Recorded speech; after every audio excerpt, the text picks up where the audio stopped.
Okay, तो हम लोगों ने लास्ट लेक्चर में ये देखा कि हमारे पास चार पैरामीटर्स हम लोगों ने कैलकुलेट कर लिए, average voltage, RMS voltage, average current, RMS current. अब हम लोग पांचवा पैरामीटर फाइंड करते हैं जिसे कहते हैं रिपल फैक्टर। तो ripple factor, RIPPLE, ripple factor. ठीक है, रिपल्स क्या होते हैं? जैसे किसी पानी में हम कोई कंकड़ फेंकते हैं तो जो वेव्स बाहर की तरफ मूव करती हैं उन्हें कहते हैं रिपल्स। तो इसी प्रकार से हमारे वेव फॉर्म में जो इस तरह का शेप आता है इनको रिपल कहा जाता है। ठीक है, तो ये यूजुअली अनवांटेड होते हैं। ठीक है, तो ripple factors are the unwanted AC components present in the rectified output. ठीक है, what is ripples? Ripples are the unwanted AC component present in the rectified output. ये इसकी डेफिनेशन हो गई। और जिस फैक्टर से या जिस फैक्टर से ये मौजूद रहते हैं उन्हें कहते हैं रिपल फैक्टर। ठीक है, तो रिपल फैक्टर का क्या फॉर्मूला होता है, इसे कैसे कैलकुलेट करते हैं, लेट अस सी। इसे सपोज करो RF कह दो, तो RF will be equal to under root form factor का स्क्वायर -1। ये इसका फॉर्मूला है। ठीक है, ripple factor equal to under root में फॉर्म फैक्टर का स्क्वायर -1। तो फॉर्म फैक्टर क्या होता है? तो वेयर फॉर्म फैक्टर, ये रिपल फैक्टर का फॉर्मूला है, form factor FF is equal to RMS value upon average value. ठीक है, तो RMS value upon average value को हम लोग फॉर्म फैक्टर कहते हैं, ये इसका फॉर्मूला है। और फॉर्म फैक्टर को अगर यहाँ पे हम लोग पुट कर दें तो वहां से रिपल फैक्टर आ जाएगा। तो सबसे पहले हम लोग फॉर्म फैक्टर निकाल लेते हैं। फॉर्म फैक्टर कितना हो जाएगा? Form factor will be equal to RMS value upon average value. अब यहाँ पे देखिए मैंने इसको समराइज कर दिया है। RMS वैल्यू कितनी है? RMS वोल्टेज कितना है? Vm/2, लिखेंगे Vm/2 divided by average value कितना है? Vm/पाई, तो हो जाएगा Vm/पाई। तो Vm कट जाएगा, बचेगा पाई/2, दैट इज इक्वल टू 1.57। तो हम ये कह सकते हैं कि किसी हाफ वेव के लिए फॉर्म फैक्टर की वैल्यू कितनी होती है? 1.57। ठीक है, अब हम 1.57 का होल स्क्वायर -1 करेंगे और उसका रूट ले लेंगे तो रिपल फैक्टर आ जाएगा। तो रिपल फैक्टर हम लोग कैलकुलेट करेंगे, it will be under root में 1.57 का होल स्क्वायर -1। इस इक्वेशन से इसकी वैल्यू आ जाएगी 1.21। तो रिपल फैक्टर की वैल्यू कितनी आती है? 1.21। अगर इसको हम लोग परसेंटेज में शो करें तो that will B 121%। Is it clear? तो रिपल फैक्टर हाफ वेव के लिए कितना आ गया? 121% या 1.21। तो हम इसको समराइज करते हैं। पांचवा पैरामीटर हमारा आ गया ripple factor, that is equal to 1.21, या अगर परसेंटेज में लिखें तो 121%। Is it okay? अब हम नेक्स्ट पैरामीटर पे आते हैं जिसको कहते हैं हम लोग एफिशिएंसी। ठीक है, एफिशिएंसी। तो छठा पैरामीटर आता है एफिशिएंसी।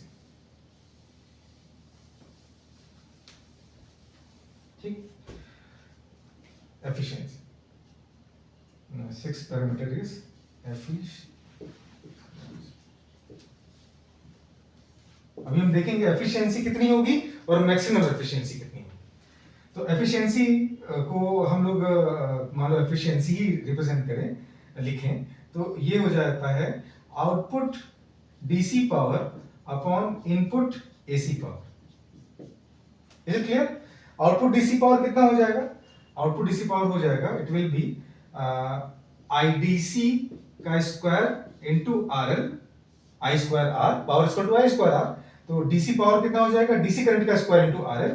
और AC पावर कितना हो जाएगा, या AC पावर कहें या RMS पावर कहें, तो ये हो जाएगा IRMS का square into R, I square into R। यहाँ का जो R होगा, याद करिए हमने जब IRMS निकाला था तो हमने बताया था कि हम लोग पूरे लूप के जितने एलिमेंट्स हैं उन सबको कंसीडर करते हैं, तब जाके हमारा टोटल रेजिस्टेंस अपीयर होता है। ठीक है, AC के लिए या RMS के लिए। तो हम यहाँ पे लिखेंगे, क्या लिखेंगे? सेकेंडरी वाइंडिंग का रेजिस्टेंस RS प्लस डायोड का forward resistance RF plus load resistance R। Is it okay? तो अब हम क्या करते हैं, IDC का square into RL divided by कितना हो गया? हमें IDC और IRMS का मान पता है, IDC और IRMS is given by Im by pi and Im by 2।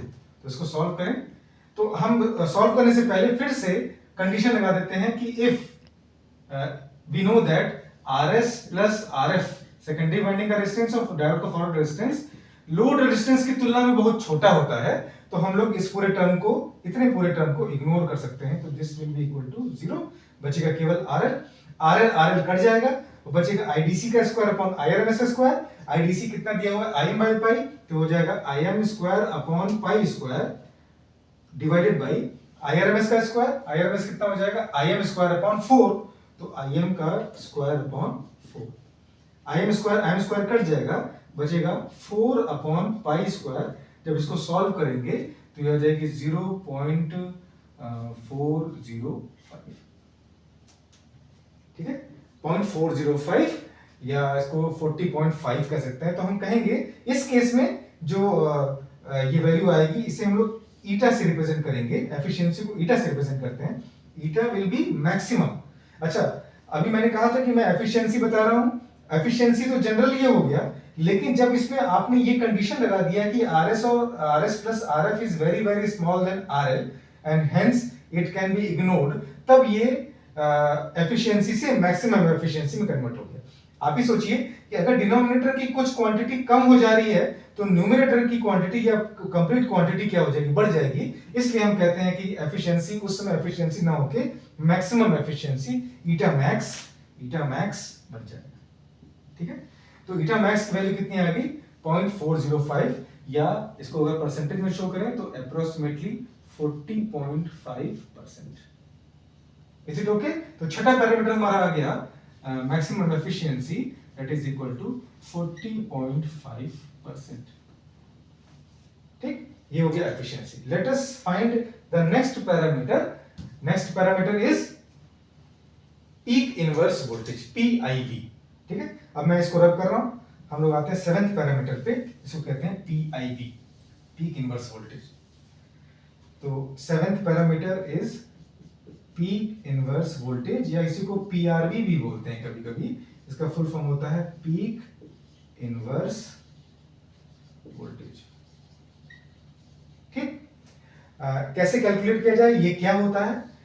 Peak inverse voltage एक कंसेप्ट है जो ये बताता है कि किसी भी रेक्टिफायर सर्किट में डायोड अगर रिवर्स बायस में है तो वो अपने अक्रॉस कितना मैक्सिमम वोल्टेज सस्टेन कर सकता है या टॉलरेट कर सकता है, ठीक है।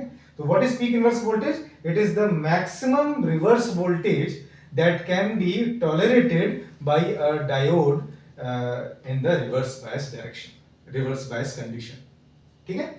तो इसको कैसे कैलकुलेट करते हैं? पहले हम क्या करते हैं, सर्किट को बना लेते हैं। जो हमारी सर्किट हाफ वेव की थी, तो हाफ वेव की क्या सर्किट थी, एक बार फिर से बना लेते हैं।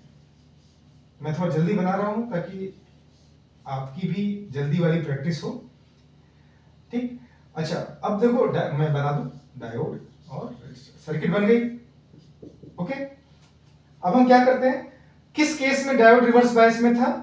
उस केस में था जब यहां माइनस और यहां प्लस हो रहा था और ये जो डायोड था उसके पी साइड पर नेगेटिव कनेक्टेड हो गया था, तो रिवर्स बायस में था। तो हम इसको रिवर्स बायस कर देते हैं, क्योंकि हम पीक रिवर्स वोल्टेज या पीक इनवर्स वोल्टेज निकाल रहे हैं, इसलिए हम लोग इस केस को कंसीडर करेंगे, या ये कहें कि पाई से लेके 2 पाई वाले इंटरवल को कंसीडर करेंगे, या दूसरे शब्दों में नेगेटिव हाफ साइकिल वाले कंडीशन को कंसीडर करेंगे, ठीक है। तो माइनस प्लस है, डायोड रिवर्स बायस में हो गया।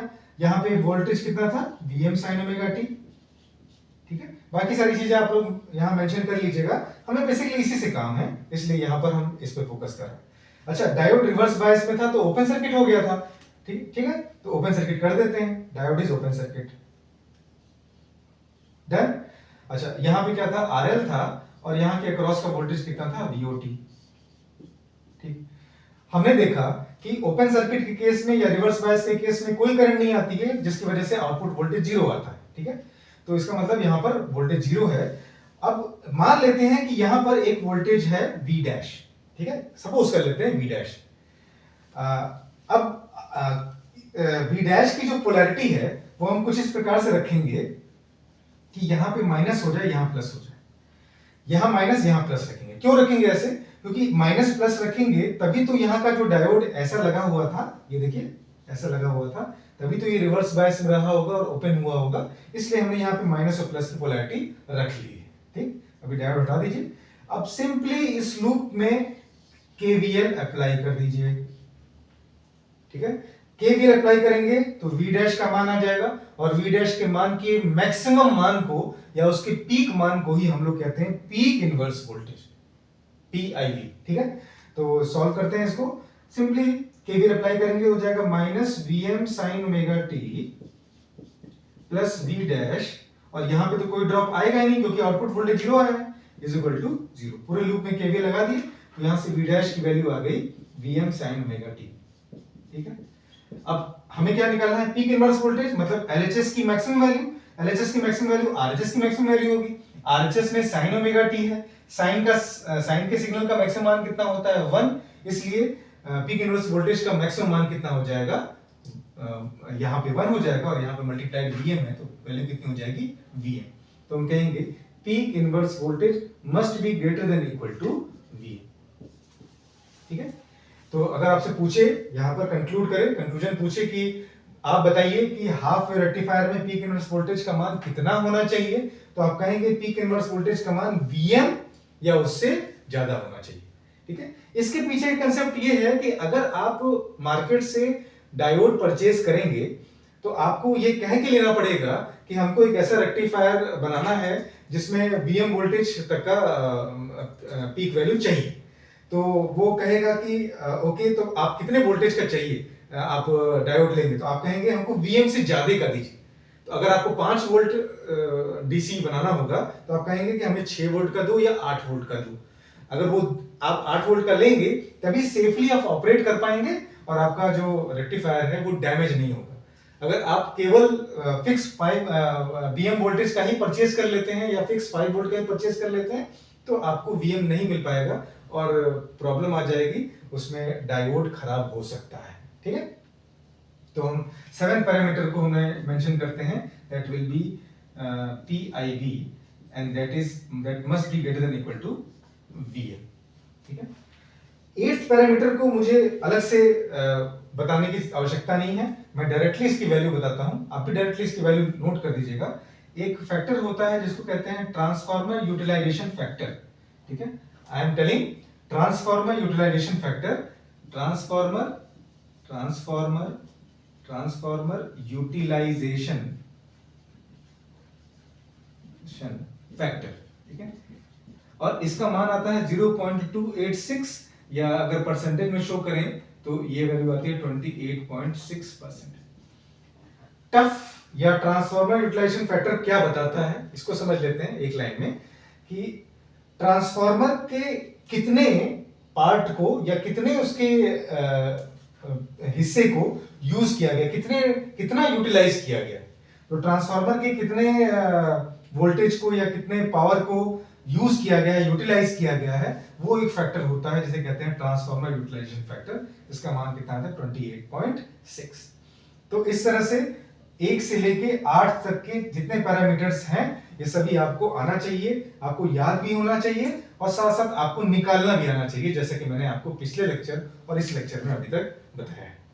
ठीक है, तो यहां पर हम हाफ वेव को होल्ड करते हैं, हाफ वेव यहां पर कंप्लीट होता है।